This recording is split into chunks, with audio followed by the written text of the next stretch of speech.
Hey, just because it's Christmas Eve does not mean that we don't get a two-piece. I just want to make sure that everybody knows that your boy Chili, I am here, and I got my guy Gridiron joining this show again after his long vacation. Actually, it wasn't really that long, but he did go somewhere very cool. I'm gonna let him talk about it in a little bit. Also, got a special guest coming up because it is Christmas Eve, so I thought I'd do that. Me and Gridiron are going to talk about something very cool. It took us a minute to figure out a concept of things that we wanted to talk about.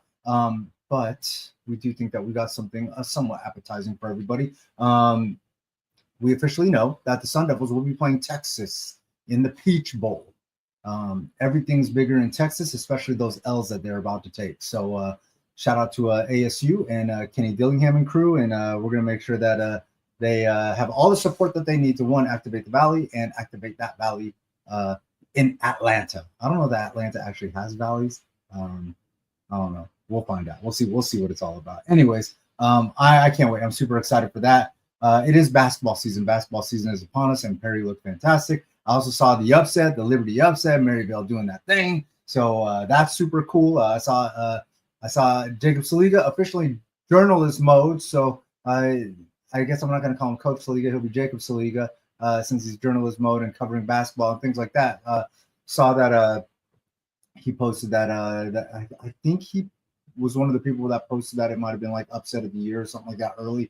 I can't remember, but super cool. Always exciting to see the upsets take place. Me and Gridiron are going to be talking a little bit about that. Look, I am really hoping that the Suns can get everything back on track so that they can pull up upsets of their own and get a championship. Cardinals, I'm not so sure about.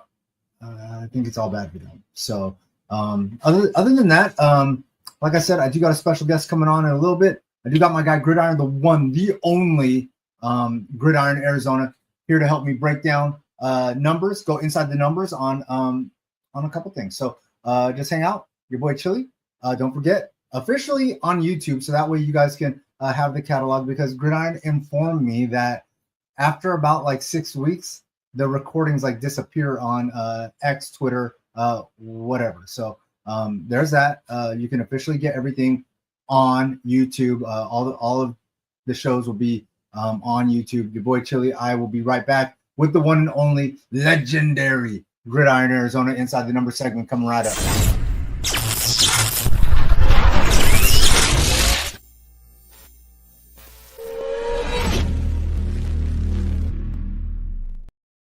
Officially back from vacation.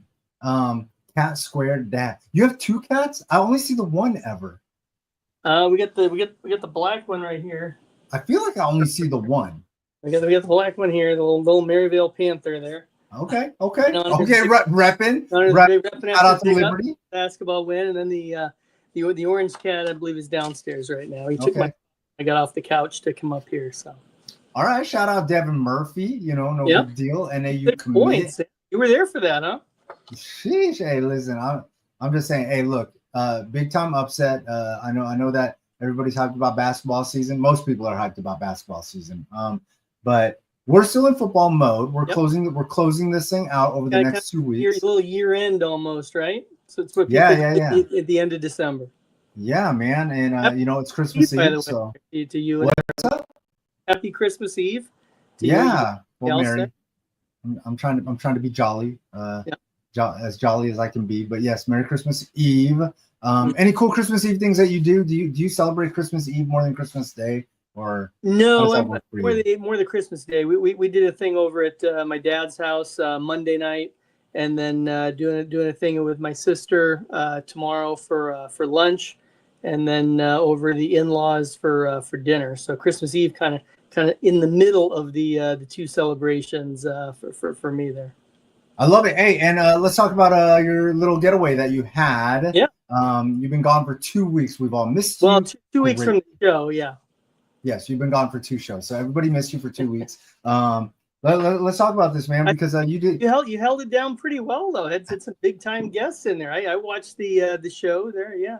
I had a couple. Look, Hoda Rubino from Devil's Digest, Jai Jones.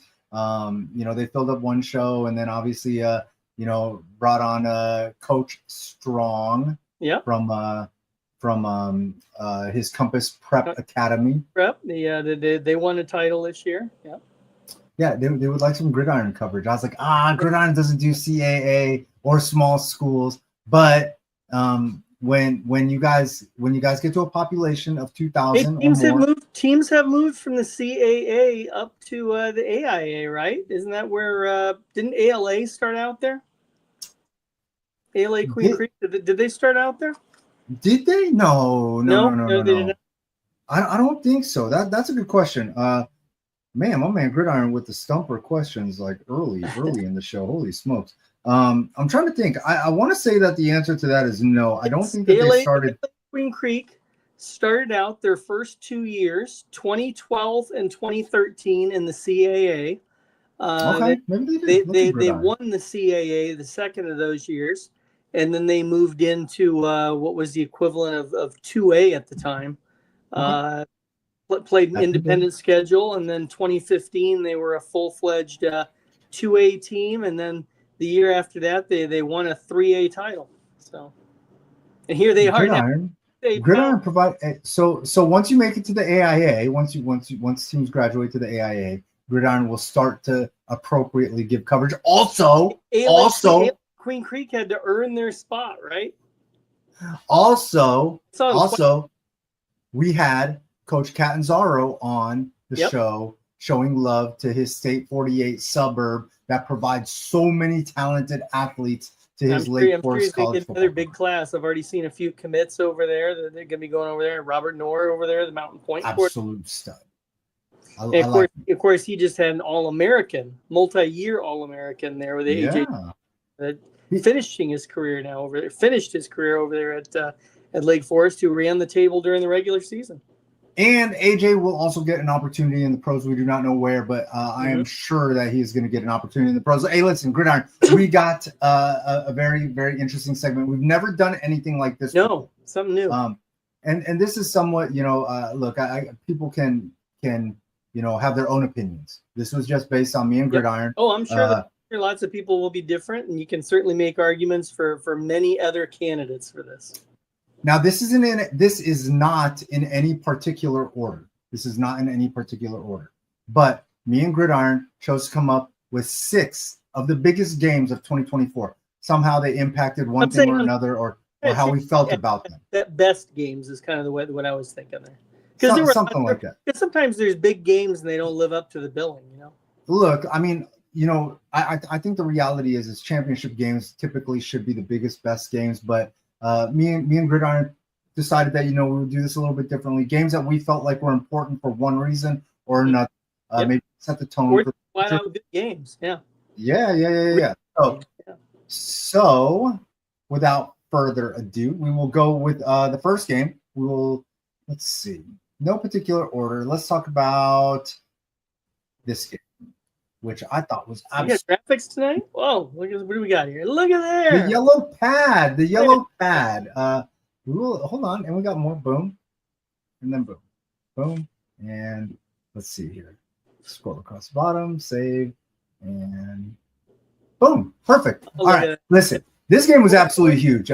Double overtime track meet. Higley, Cactus Shadows. A lot of people were talking about both these high-powered offenses. Higley wide receiver Jaden Taylor goes absolutely off. 130 yards, 3 touchdowns. And Cactus Shadows running back Andrew Muirhead has an absolute game. 232 total yards, 3 touchdowns. Kid was an absolute monster. And this is a game that featured 2 high-powered offenses, 2 talented quarterbacks, Luke Halgo over there at Higley, and then Donovan Dixon, the dual threat monster over there at Cactus Shadows. Gridiron, I'm going to let you go ahead and jump inside the numbers, and then we'll do a quick summary on the game.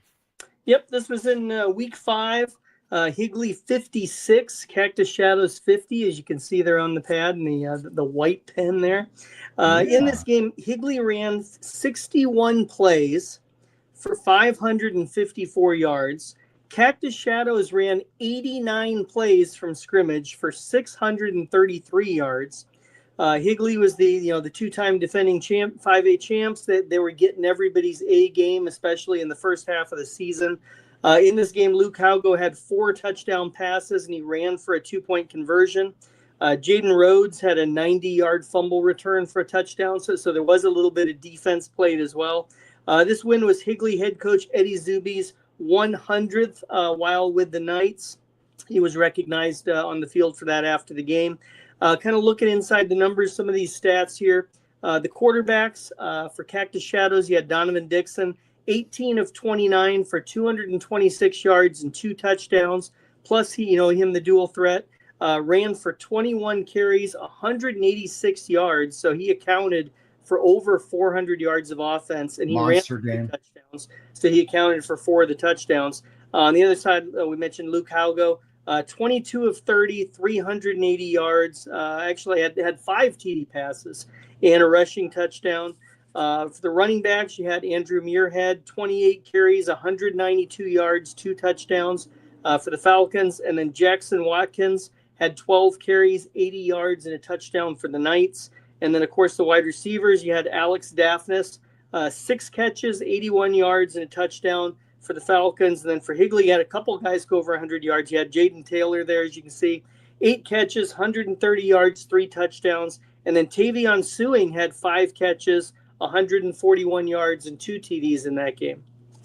Man, hey, this was a huge game for a variety of reasons. People trying to figure out, where Higley really belonged in the 5A after Cactus Shadows had come off that big win over Boulder Creek, who just gave Hamilton that scare. So, I thought that there was a lot that went into this game and the outcome of it and how people felt about both teams. This made Higley 4-1. They had the early season loss to Marana. And I think this was the game for me when it came to doing the rankings that gained the most respect for me out of Cactus Shadows. This was kind of the Boise State moment, if you will. You know how they had the close loss to Oregon, because before this, you looked at what Higley played. They played Camelback, West Point, Sunnyside. We mentioned Boulder Creek. Who played Hamilton close. But they were 4-0 with those 4 games. And then this was the time that, they played a legit, 5A contender and went toe-to-toe with them. And I think earned a lot of respect there that they kind of carried on into this, the rest of the way into the season. And of course, they made the playoffs later. Yeah, no, hey, and I don't think you're wrong. I think a lot of people had the same sentiment and really felt the same way. I think that this game was a huge tell. About both teams and kind of where both teams belong. Next game up, I get to see them later in the year against Notre Dame Prep, win that one. So, yeah. Hey, and listen, Cactus Shadows was definitely a team that people started to keep an eye on. And don't forget Donovan Dixon will be back. He's at 26. He's already gotten some offers, and he'll be a senior next year. Hey, I know everybody's excited, and I know that folks. I know Higley's excited. They get to jump in that 6A pool and, get back in there because they were already in there once. They already dipped their big toe in there once. Back in the 6A. Went to 5A, and now they're back in 6A. The realignment for next year has started. Hey, next up, another game. Red Mountain versus Mountain View, the Battle of Brown Road. I actually went to this game. I was trying to figure out Mountain View, like, are they for real? They've been blowing everybody out, but a lot of us kind of felt like the schedule might have been a little bit light. I watched them the week before Give It to Chavez. Yep. And they had to be averaging somewhere over 40 points a game. Their only loss at the time was to Liberty. Red Mountain, I decided to go to the second half of this game, watch how this thing panned out. Red Mountain quarterback Simon Lopez was on absolute fire. 308 total yards, 5 touchdowns, just trying to make plays and will his team and keep them in the game. Mountain View linebacker athlete Beckham Barney, absolutely fantastic. Played some offense, played defense, did his thing, 7 tackles, also had 10 carries for 65 yards. And obviously Brady Goodman was out there slinging it, doing his thing. And they won 43-38. For me, this was the game that I was like, hey, they are for real. This team probably does belong in that open conversation and in the open. Gridiron, I'll let you take it away. Go inside the numbers, break this one down a little bit, and tell me your thoughts on how you felt after this game. Well, I just did some quick math here real quick to inside the show, quick math. Including the loss to Centennial where they scored 21, Mountain View averaged 46 points this season. So I mean, them scoring 43, what they did in this game, you know, is kind of par for the course. This was a game that we previewed. I was buying in on Mountain View. That after seeing them the week before, I did take them in this one and picked up a point on you in that one. In this one, they did a lot of it through the run game. Mountain View had 251 rushing yards.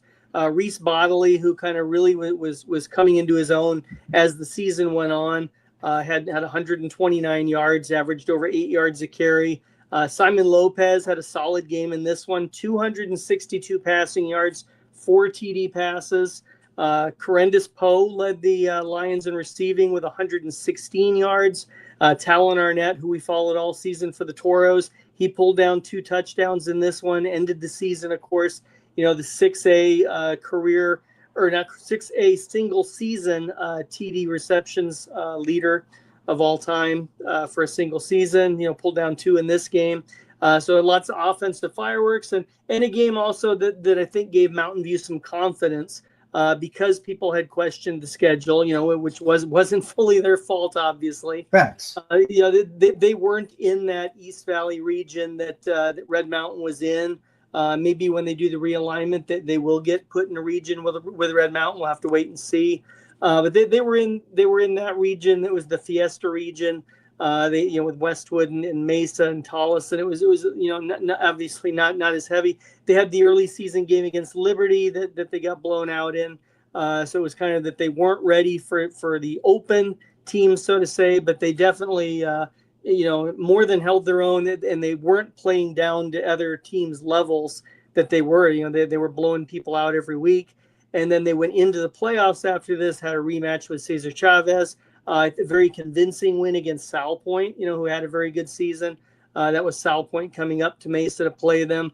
And then, of course, they had the game against Brophy that they pulled out by a point to get to ASU and play for a title. Yeah, man. Hey, listen, for me, this, like I said, this was the game that I was like, hey, this seems for real. This seems legit. You know, Red Mountain was a super talented team that, you know, at one time was ranked number 3 in a lot of polls and in the important polls and stuff like that. So it was, after Red Mountain had that win over Highland, which I think was like around week 5, they kind of ascended up to 3. And prior to that, it had just been Liberty Basha 1-2, and then everybody else. And that was kind of the game that put Red Mountain into that statement of being able to be in there. And I was able to see Red Mountain go to 7-0, beating ALA Queen Creek. And in that one, Simon Lopez had to drive the Lions 39 yards to set up a game-winning field goal. Brandon Gallegos hit that as time expired.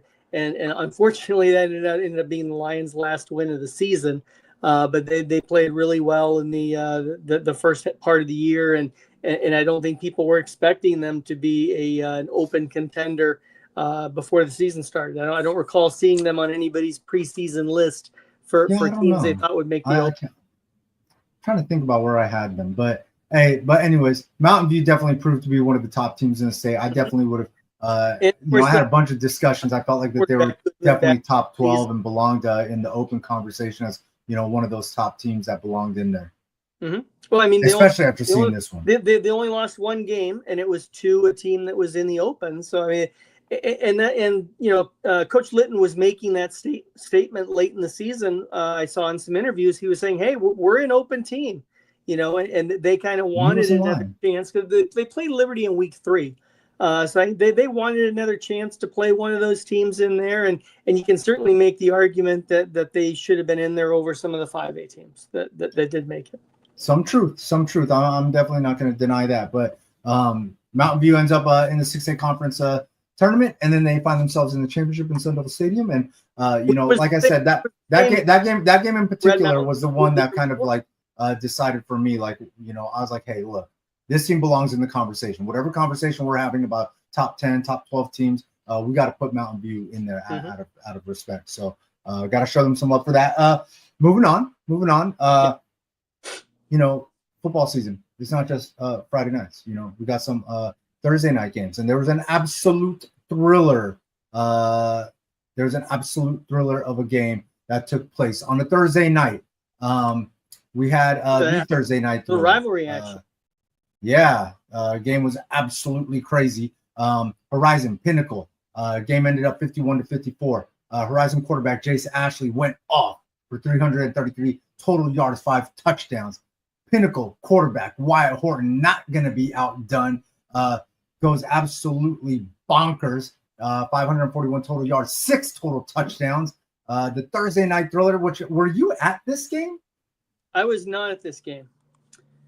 I was at another Pinnacle thriller against Liberty a few weeks later, right. But I was following people who were at this game, and it was definitely wild. I think it would get my vote for the game of the year. And as the game is going on, and you're kind of getting the feeling this might be the game of the year, even though it was only week 4, it held.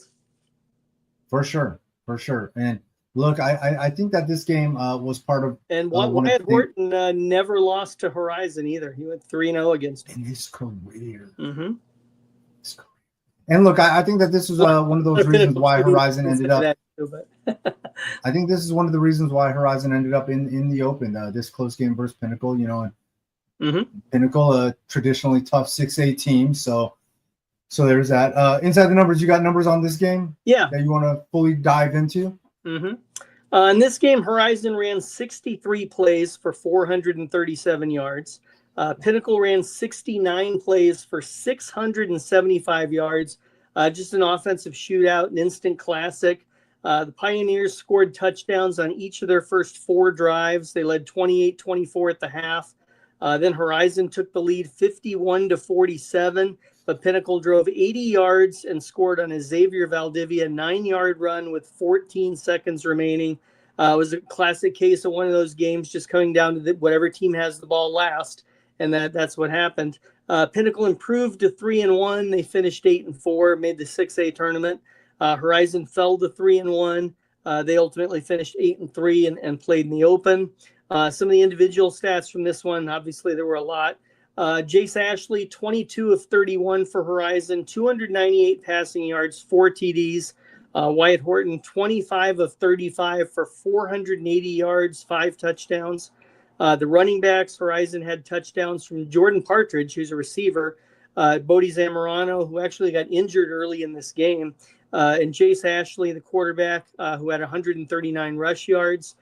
Pinnacle, Xavier Valdivia, he had the game-winning touchdown, had 12 carries for 91 yards, plus Horton ran for a TD also. The game had 3 lead changes in the final 5 minutes.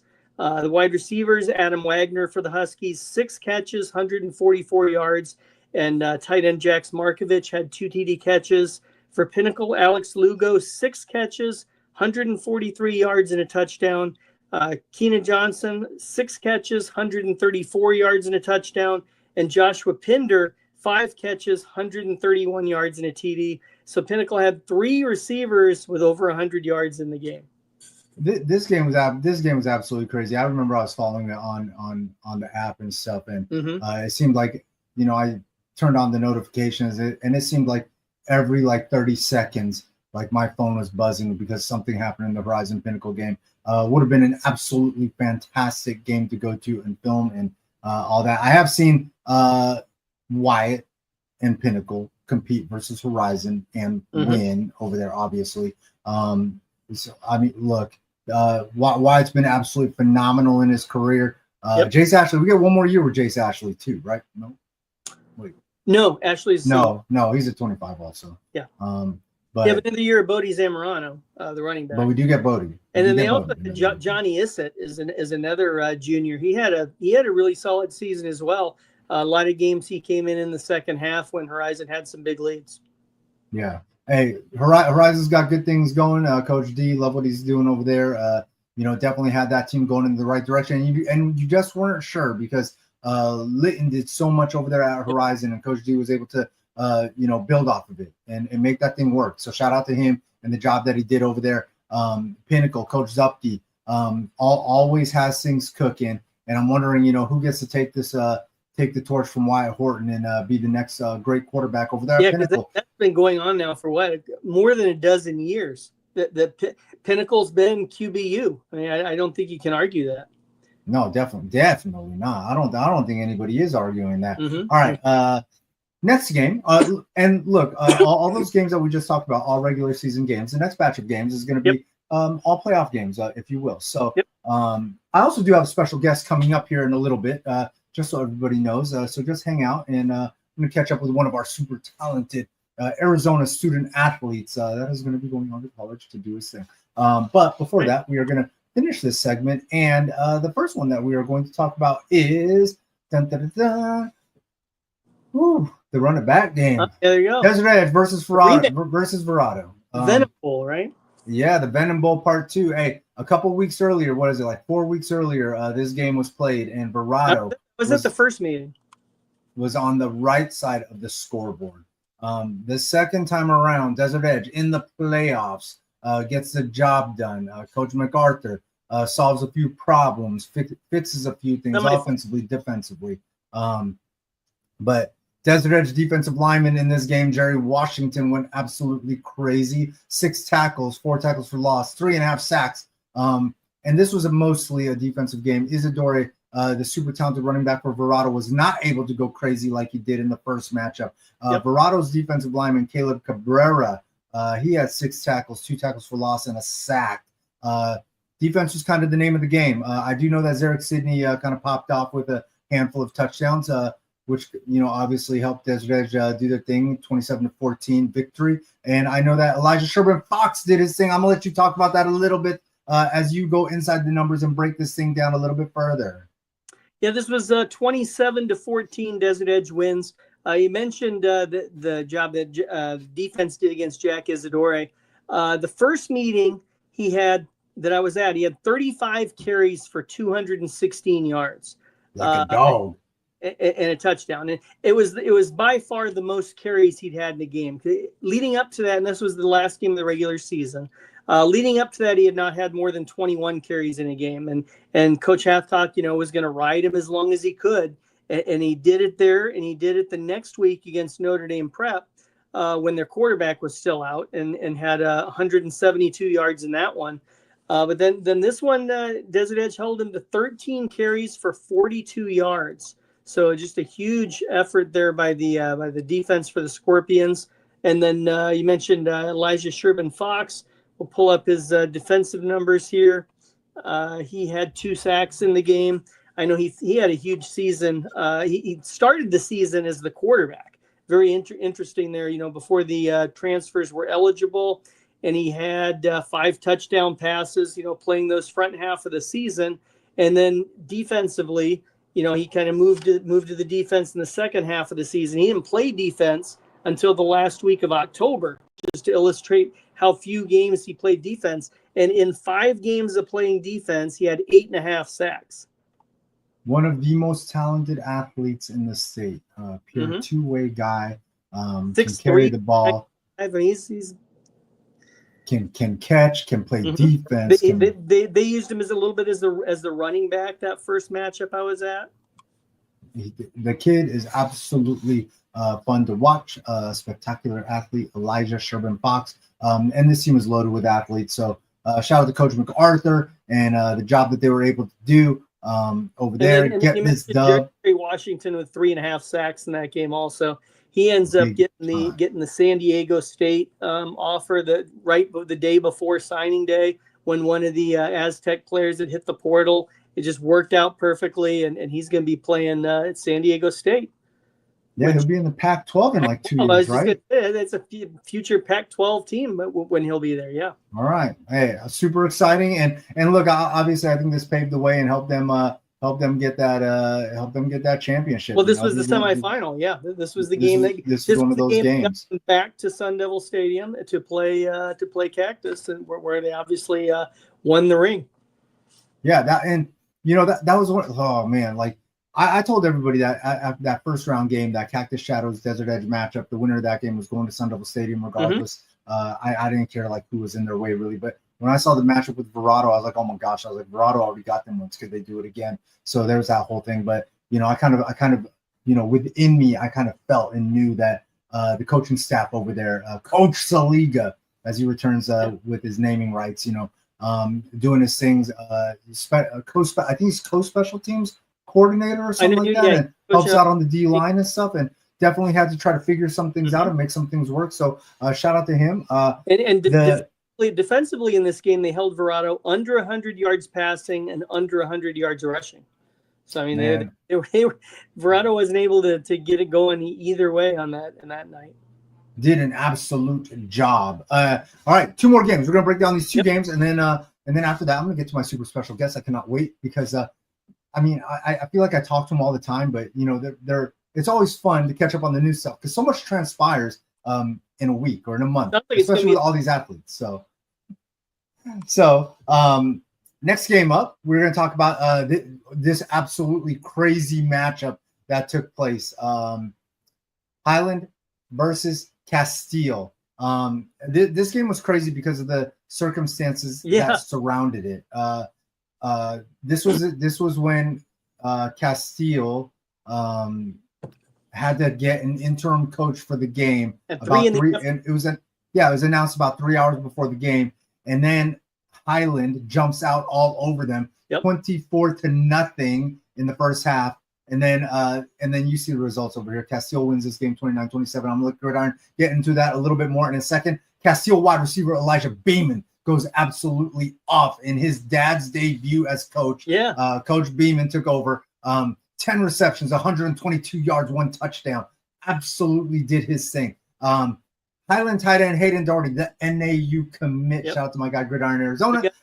83 yards and a touchdown. And that game finished with we talked to him. We talked to him the Tuesday after that game. Our guy Paul Palmer, and he walked us through that whole game, the whole situation with Riley Hunt and stuff. But Gridiron, I'm gonna let you go ahead and take it away as you talk about the comeback, go inside the numbers on this game. This was Castile 29, Highland 27 in the first round. As we mentioned, Castile found out in the afternoon that it would not have head coach Bobby Newcomb available for the game.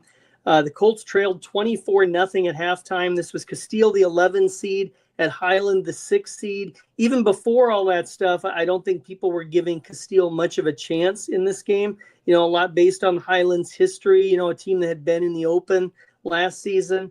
In the third quarter, Castile gets touchdowns on runs from Isaiah Linier and converts both of them into 2-point conversions and made it 24-16. The fourth quarter, Paul Palmer, a TD pass to Elijah Beeman. They had a celebration penalty, so that backed them up so they couldn't go for 2. They ended up kicking it, and they missed the kick. So it's 24-22. Highland kicks a field goal with 5 minutes to go, makes it 27-22. And then with 10 seconds remaining, Palmer throws a TD pass to Riley Hunt for a 29-27 win. Just a classic case of Castile never giving up. And then some of the numbers of this game for Highland, Kalen Fisher, his last game for the Hawks, 13 of 23, 188 yards and a touchdown. Palmer, a senior there for Castile, 21 of 34, 207 yards, 2 TDs.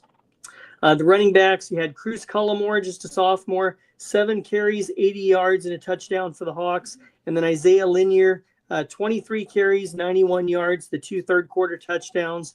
Wide receivers / tight end, you had Hayden Doherty for Highland, 4 catches, 83 yards and a touchdown. And then Elijah Beeman, huge night, 10 catches, 122 yards and a touchdown. And then the Colts also had 7 tackles for loss on defense. Because obviously they held Highland to 3 in the second half. They were making some stops. Absolutely insane. And all of us were glued to Twitter. All of us. We were all glued to the app. At the end of the first round game I was staying in the car because I was doing the manual scoreboard from the parking lot and just watching the highlights of this game actually ending. It was the last one to end in the first round. Hey, all of us were glued to the app trying to figure out what was going to be the outcome of this game. All of us were super hyped to just see a winner took place. Such a classic game, instant classic. Castile did their thing. Protected home. They were at home for this game, I believe, right? No, this is at Highland. This is at Highland. Yeah. Oh my God. Highland was the 6th seed. I've been thinking that forever. This game was at because Castile was like the 14 or something like that. Or Castile was the 11, and 11. they got to host Centennial the next week because Centennial right. pulled the 14-3 upset. So Castile got to play that. next week, but this was at Highland. Man, absolutely insane. I did know that actually. Now that I think it all back, but this game absolutely amazing. Well, definitely one of the biggest games of 2024. In my opinion, great pick by my guy Gridiron. So shout out to Gridiron for always putting in the extra work. The last game that we are going to talk about before I get to my super special guest. And here we go. Now, the only thing better than doing it once is doing it twice. And round 2, the remix. Yes. Centennial, Queen Creek. I was at this game. I was at the first one. Listen, okay, I'm going to say my part, and then I'm going to let you finish off and talk about this game and say your part. I was at the first one where right out the gates, you kind of knew that something was wrong and Centennial was going to struggle and not get this dub. Right out the gates, it was a kick return for a touchdown. Yep. And right before, a little bit before the half, Tate Reynolds busted off a long run. And Queen Creek won that one 31-21 for the first game, which happened in game 7. So Centennial it took a couple big plays, a couple big plays by Brown that he turned up. I think it was Jaheim Brown. That he turned up to kind of keep Centennial in this game. But in this second one, had a big run in this game too. In this second one, it proves it is tough to beat a good team, well-coached team twice in a season. Centennial running back Owen Reynoso does his thing, 105 yards, 2 touchdowns. And Queen Creek quarterback Tate Reynolds, absolutely 288 total yards, 3 touchdowns, does his Tate Reynolds thing. But this time around, Centennial was able to hold them off. I'll let you talk about what you saw at that game. Yeah, this was the second time I'd seen Queen Creek. I saw them early in the season against Perry, and Perry had really shut Reynolds down. So I was glad I got to see Reynolds have a much better game this time around. Centennial 37, Queen Creek 32. This was the semifinals for the 6A. The Coyotes led 37-18 in this game before Queen Creek rallied for 2 touchdowns. The Bulldogs recovered 2 onside kicks in this game.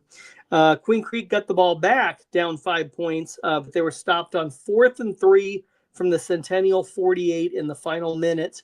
Otherwise, the drive would have continued there, and Centennial made the stop on a running play there. It was Aaron Alvarez who plays defense and kicker, and in this game he had 6 tackles, and he also went 3 for 3 in field goals. So accounted for 13 points in the game. Man, this game was absolutely this was one of those absolutely crazy games. I felt like Centennial was going to get the dub just based on what they were doing at the time. They felt like they caught a little bit of heat and were ready to make their run and get to Sun Devil Stadium and get Coach Taylor an 8th championship trophy. And they kind of it showed how deep their running back room was. Because in this game, Owen Reynoso kind of got a lot of the carries in the second half. He finished with 105 yards, 2 touchdowns. Then he had a 55-yard run from Jaheim Brown, who's a freshman. Bartholomew, who was kind of the starter for a lot of the season, had 41 yards rushing, and he had a touchdown. Torrin Hill had a 41-yard run in the game as well. And they had 6 guys in the game for the Coyotes combined to rush for 292 yards. None of them is a senior. As a team, they averaged 8.8 yards per carry and had 4 touchdowns. What's crazy is one of the biggest plays in this game was made by Queen Creek defensive back athlete Crew Levitt. He had this one-handed interception. Yep. That even all the Centennial folks, they tipped their hat, showed some love. They're like, "Hey, hell of a catch!" So. And that was actually his second highlight because he also had a 90-yard kickoff return in the game for a touchdown. Man, kid is absolutely special. Senior, but Centennial was able to, hold them off and do their thing, get this dub, go to Sun Devil Stadium, and the rest of the story and how it was written. Now, 6 games. Me and you have just broken down. You know, not trying to put these in any order. I just felt like, you know, when I picked the games that I picked, I just felt like, you know, these were the games that I felt like were kind of the ones that changed it up for those teams. You know, as they move forward. In this case, Centennial, like, you know, this obviously helped get them to Sun Devil Stadium because it was a playoff game, and it was also a revenge game of sorts, a get back game. Yep. And I think anytime that you can set things right within your own world, within your own universe, it helps pave the way for you know, obviously getting those things that you want, like those championship rings and that opportunity to play in Sun Devil Stadium. So there's that, Gridiron. I really appreciate you helping me walk through all of this. I do got a special guest coming up here in a second, but before I let my special guest take over, Gridiron, I'm just curious, any messages out there in the world that you'd like to put out on Christmas Eve and showing love and giving back to the community that is always so kind to us? Yeah, obviously. I mean, thanks to everybody for your support all season, and it's fun covering the athletes and the coaches and the teams, and hope everybody has a wonderful holiday season. Hey, men lie, women lie. Numbers don't. Gridiron inside the number segment, the number one segment. We'll be back next week. We got one more before the end of the year. Yeah, I can't wait. I can't wait. All right, Gridiron, I'll catch you later. Your boy Chili, just hang out. I got a super special guest I cannot wait to talk to for like the 5th time on the show. I'm just glad.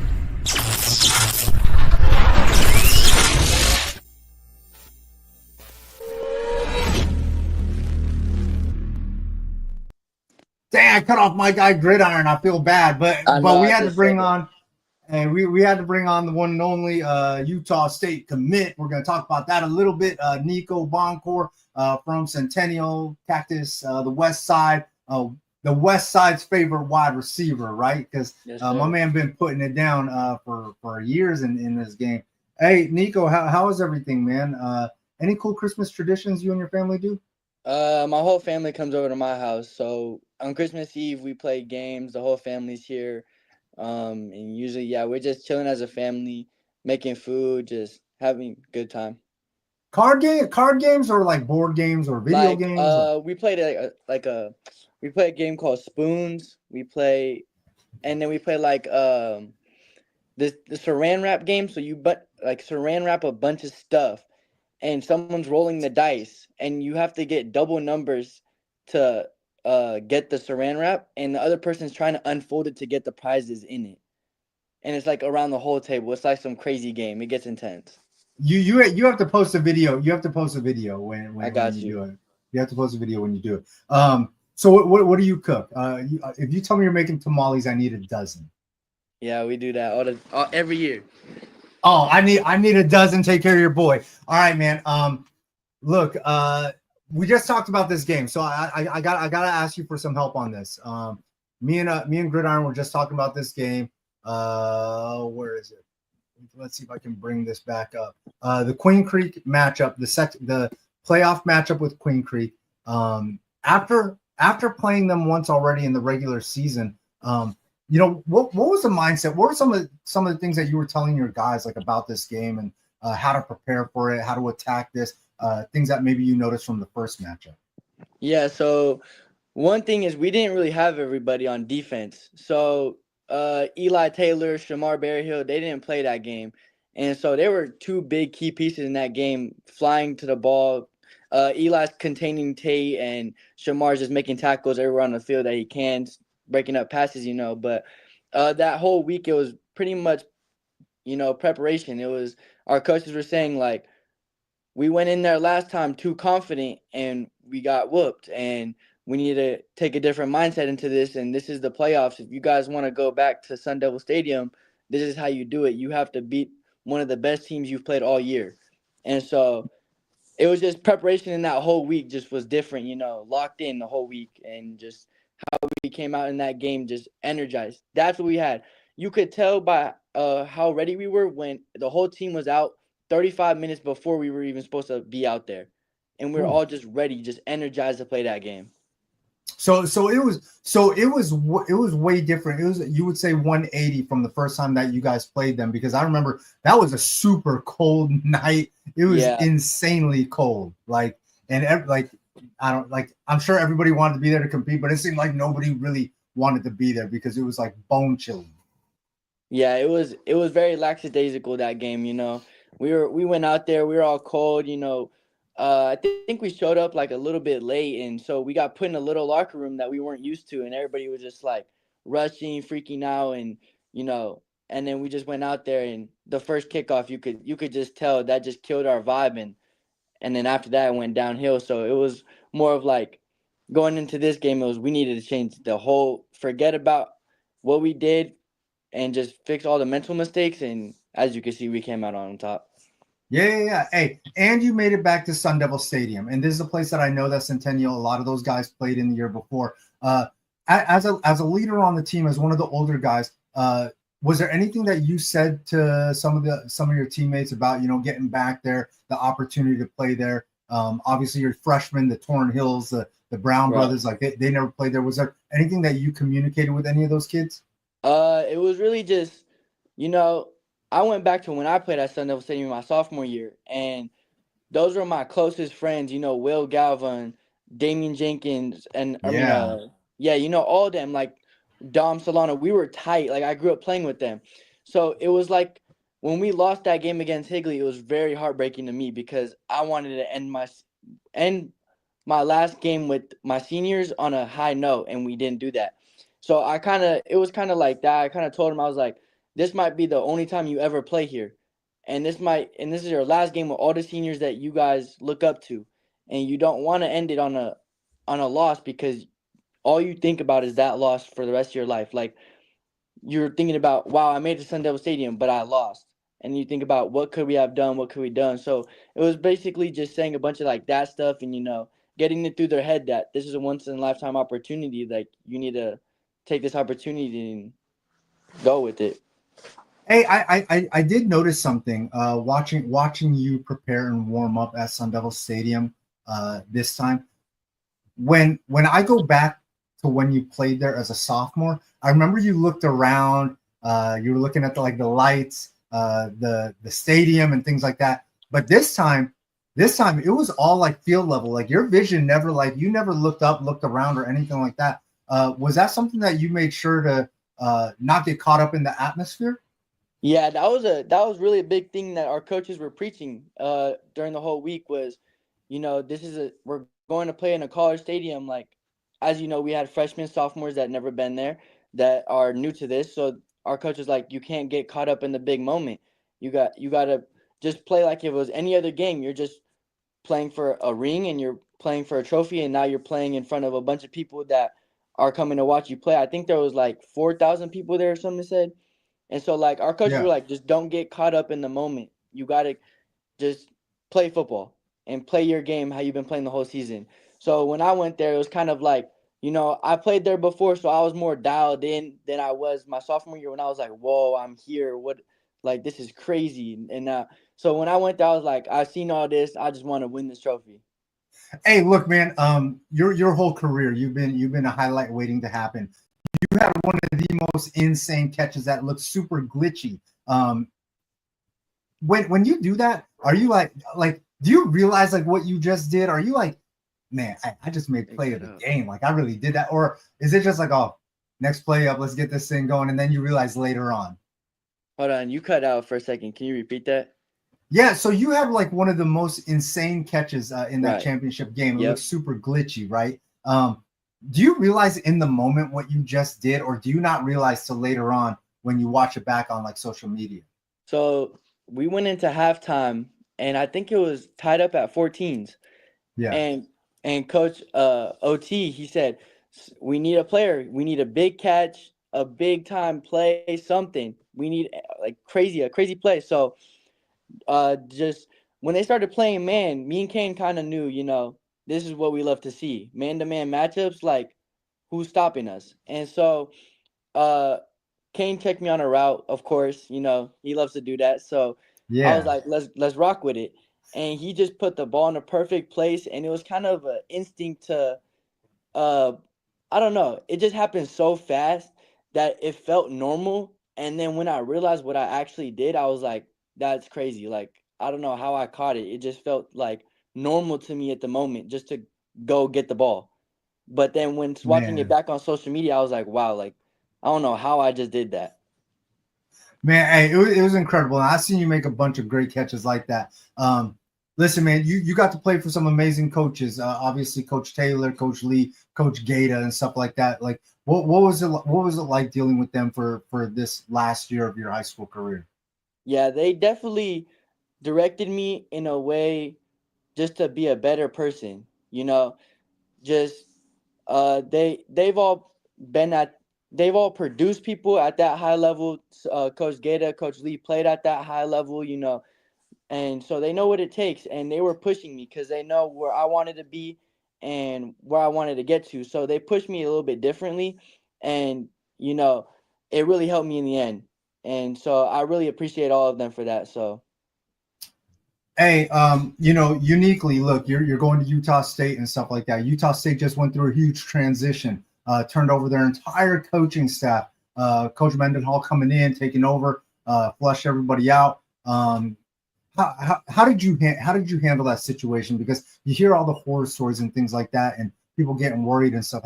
How did you handle that situation, Nico? yeah, so when the coaching staff was changed, you know, we it was just stay calm, you know, let them get settled in, and so then I wanted to reach out to them as soon as I could, because you know, new coaching staff, I'm committed. I want to get to know them, want to let them know I'm excited to come there, play for them, and so I got on a call with Coach McGivern, the new OC there, and he basically just got into detail. Actually, it was crazy because he was watching my film right when we were on a call. So For real? yeah, Stop lying. he For was like, real? yeah, he was like, oh, this is crazy. I'm watching your film as we speak.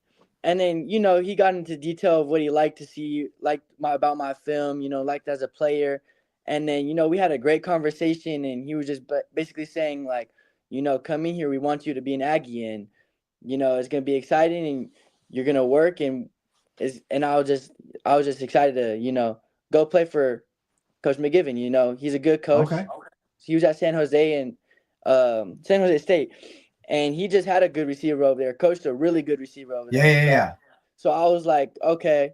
So when he was telling me that I can play with those guys, it was kind of nice knowing that, and you know, I was like, I'm just very excited to get out there and work with them. Yeah, hey, listen, you kind of felt. I know you took your official up there. You kind of fell in love with Logan, right? With Utah, Yeah. with the whole area, and so even with the coaching change, like you were still all in, like you were still all committed. You didn't want to check anything else out. Like it seemed like you were fully locked in still. Yeah. Yeah, I just, you know, taking that official visit really just showed me the atmosphere out there. You know, the the student section, even when they had a bad record, their student section was packed out, still supporting. You know, their fans Okay. just walking around the town. You know, saying even when I wasn't even there yet. I was just being a recruit on my official visit. They're saying what's up to me. You know, it's a great place. Just telling me how it is, and you know, I kind of fell in love with the place and the people around there, and it just worked out in the end. No, that's super cool, man. Hey, I don't know if you knew or not, but your guy AJ Jackson, another Centennial Coyote, was up for that Division III Heisman. You know, is it cool seeing other Coyotes being so successful out there? Yeah, it just really shows like I came to the right school because Okay.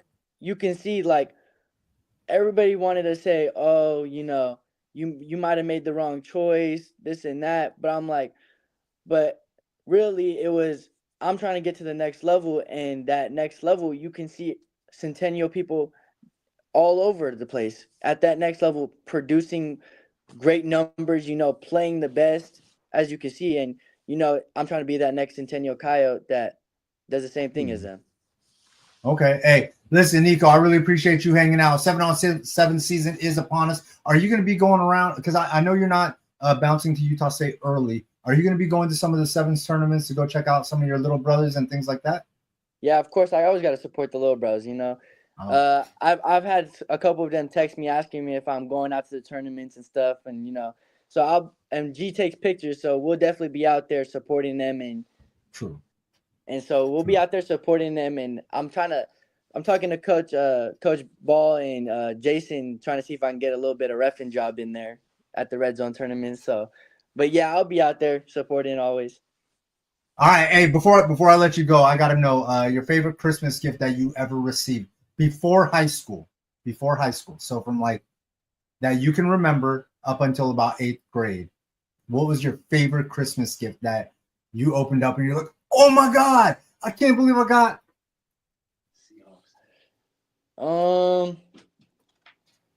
Definitely, I want to say either when I was really young, when I still lived in Tucson, my parents set up the Xbox and we did not know. What? And they set up the Xbox 360 and we did not know it was set up. And we literally had Christmas, like unwrapping the presents in the living room with the Xbox set up already. And then our dad was like, "You guys still have one more present," and there was nothing left, so we were confused. And then he pointed over, and it was the Xbox, and we were like little, so we were like 6, 7 years old, just going crazy that we got an Xbox. And then either that or I got my dad surprised me with some Seahawks tickets, and I'm a big Seahawks fan, so that was great. You're a Seahawks? Oh, come on, Nico. No, no. It was such a good relationship. Come on, man. All right. Hey, Nico, I can't wait to watch you do your thing at Utah State. And I'm definitely going to catch you. I'm definitely going to catch you in the offseason at some of these sevens tournaments, I'm sure. And if you are available, NIL for Flight Club. Are you in June? I believe the date is going to be June 21st. Yeah, I'm all in for that. You know me. Hey, if you're available, got to have you out there repping and doing the little time thing, the stopwatch thing, and of course, and doing it right. Hey, Nico, I really appreciate you hanging out, and I'll catch up with you in the spring. All right? Yes, sir. Got you. All right. Take care, man. All right.